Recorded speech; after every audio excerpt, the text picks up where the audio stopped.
cortiguer discours Ousmane Sonko bi donte ni àndul ak moom ñu déglu ci as lëf te dellu si waat. Je voudrais m'indigner des déclarations du Premier ministre Ousmane Sonko parce qu'il faudrait que Ousmane Sonko puisse savoir qu'il n'est plus dans l'opposition.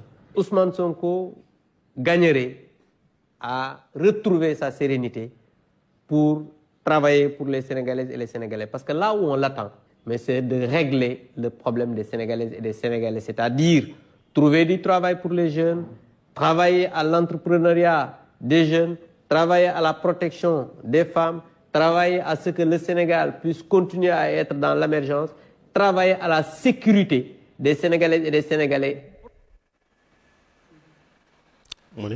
Voilà, Abdou Mbow ngi noonu Assane Mesere démb nag événement la xawoon na doon ci réseaux sociaux yi ak Facebook bi fu nekk man après bi ma duggee xool ma ni lii moom lu xew ma dugg gis ko RTS man nag aw ma ci problème ndax dama jàpp ni noonu yi la kër ga war a doxee mais dañu seetlu daal ñu bari nee nañu Pape Alé Niang kon commencé naa soppi xar kanamu RTS. waaw ndax ñu àndul ak gars yi sax ñu ngi fay wax. waaw am na solo man nag ànduma ci. yow waaw ànduma ci te it duma si mas a ànd. li ma waxoon rek sama baat dem mooy sama baat tey.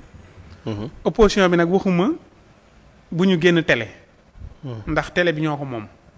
mais képp ku si génn télé na nga wax loo xamante ni mi ngi jëm si lu concerné Sénégal yi pour mën leen a jëm kanam. wala loo xam ne gis nga ko si mbay mi bu ñu ko yokkee dana baax loo xam ne gis nga ko si napp bu ñu ko si yokkee dana baax ay consigne jëmale ko si gouvernement bi loo xam ne bu ñu ko defee dana baax wala nga am sa xew wala bisu diine wala nangam. loolu daal waaye nag indi fa nit bëgg a tëdd njaaxaanaay tax nga indi ko muy critiquer loolu mu ànduma ci. non mais wax sa xalaat la. non du waxukaayu xalaat télé national du télé boo xam ne pour waxukaayu xalaat. national wax nga ko national. non du waxukaayu xalaat. léegi moom mii di wax bokkul ci nation bi. si nation bi la bokk waaye fee boo fa toogee du tekkitul wax sa xalaat. da ngaa war a ñëw wax xam-xam boo xamante ni dinañu jariñ. waaw loolu kay li muy wax du xam-xam.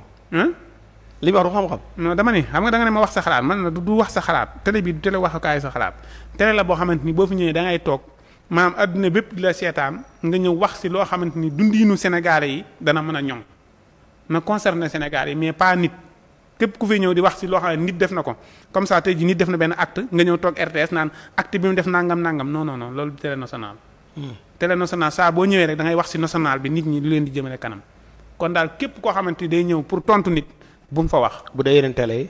bu dee yeneen télé yi moom mën naa nekk waaw mais bépp nit bu ñëw RTS du télé tontontekaay du télé boo xamante ni corrigé kaay la du télé boo xamante ni waaw kon nag lu ñu doy télé bi. télé la boo xamante ni day wane liggéeyu gouvernement bi. di wane liggéeyu askan wi. di wane taxawaayu ceeb seer na waroo ko faa waxee. ceeb seer na waroo ko faa waxee. ceeb seer na location bi am na ak njuumte waroo ko ceeb seer na am na ku ñu dénk ceeb. moom moo war a ñëw sa télé national ba leeral ceeb bi lu ko tax a seer ak nan la ñuy def ba mu woyof. mais du télé boo xam ne da ngay teg ñaan ceeb bi dafa seer déedéet da ngay ñëw dañ fay teg koo xam ne dana ñëw ne ceeb bi lii tax mu seer nii lañ war a def pour mu wàññeeku noonu lay télé national joxe hélas. yow bu la Papa Alé dégloo est-ce que dina baax. dana ma déglu te xam na ne lii ma ko wax consigne bu baax la te ñëpp nañ si gis seen bopp joxe hélas. léegi gouvernement bi rek di fa wax. waxuma gouvernement bi de ñoom Abdou Mbow ñëpp mën nañ faa wax mais damaa wax si li ñu war a waxee. pour lu ñu concerné Sénégal mais doonul loo xamante ni nit day def fee discours am ñu indi la RTS nga ni naa tontu discours bi. non loolu. kon Abdou Mbow waruñu ko woon a wax bàyyi muy. tontu discours waruñu ko bàyyi muy tontu ab discours loolu du télé national. ok waaw d'accord. joxe hélas. Ndiogou.